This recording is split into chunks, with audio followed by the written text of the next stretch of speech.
So one last ratios and proportions problem before we wrap up.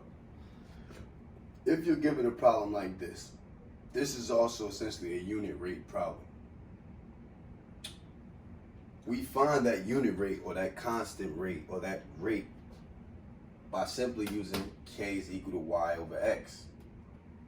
The giveaway, you always know what your x value is, no matter if they tell you it's t. For instance, this problem is talking about an earthquake that travels 45 miles in 10 seconds. They want you to represent seconds with t. But remember what I said, any unit in terms of x values, time is usually the representation, days, weeks, months, minutes.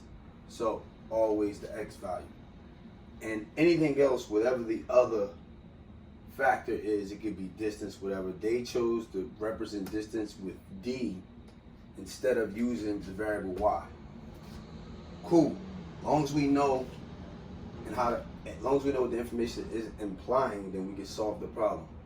So if I needed to find, and again, if they told us, if they wanted the unit rate, cool, we could use the formula to find a unit rate. But if they said that they wanted us to create an equation, back to y equals mx plus b.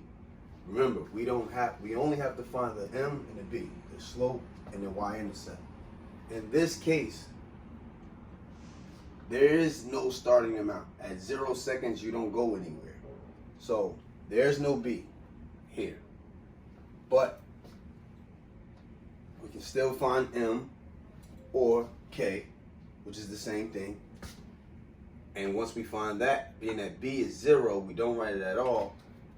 We just have to fill in what's m.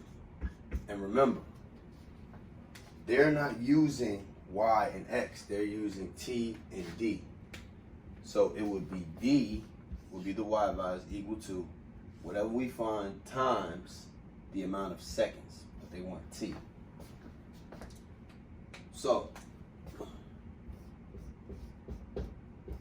45 over 10 k, or the slope, which is m, would be equal to 4.5 miles per second.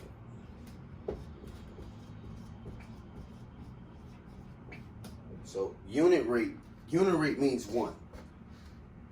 We find a unit rate by using the constant formula, which is k is equal to y over x. Unit rate means that once we calculate that, this means that this earthquake is traveling 4.5 miles every 1 second. But at 0 seconds, it doesn't go anywhere. So there's no b, and I know my slope or my constant is